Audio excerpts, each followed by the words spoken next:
আমরা কি কেন আসছি আমরা এই দুনিয়ায়?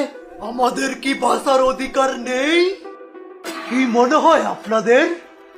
আছে আছে আমাদের বাঁচার অধিকার? উত্তর দেন।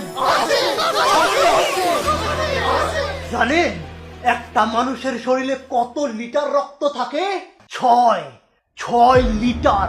10টা মশা যদি একটা লোকের রক্ত খায় কতটুকু রক্ত লাগে জানেন? তিন ফোঁটা মাত্র।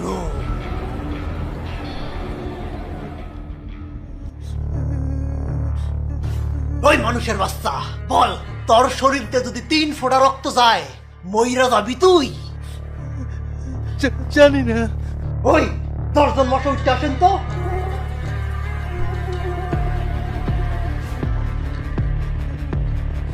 শুরু করেন। এই চুপ ছাড়া মানুষের বাচ্চা।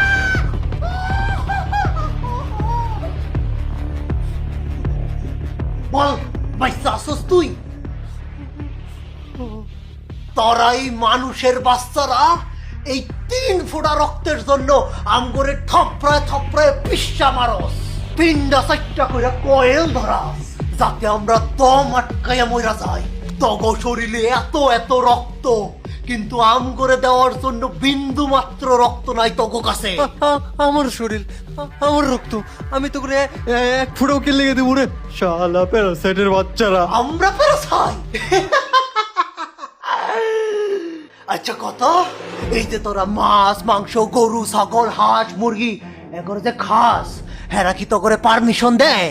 হেরা কি কয় যে আহেন ভাই পহেন ভাই আমগরে একটু খাইয়া যান? খাস না করে? খাস। খাওয়া কোনো খারাপ জিনিস না, বাঁচতে হলে খাইতে তো হবে। এক জীব আর এক জীবের উপর নির্ভরশীল, এটাই প্রকৃতির নিয়ম। কিন্তু কিন্তু কিন্তু এখন মানুষের বেলায়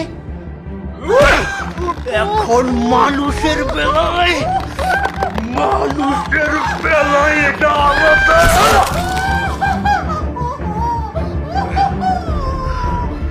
কারণ মানুষ অন্য প্রাণীর শরীর খাইতে পারবে, কিন্তু মানুষের শরীর থেকে 1 ফোঁটা রক্ত, মানুষের শরীর থেকে 1 ফোঁটা রক্তও ধরা যাবে না। বলেন আপনারা, কে ঠিক করে দেয় এসব নিয়ম? থাক ওসব কথা, এখন আমাদের বাঁচার দায়িত্ব, আমাদের ভবিষ্যতের দায়িত্ব আমাদের নিজেদেরকেই নিতে হবে। আর আমাদের বেঁচে থাকার একটাই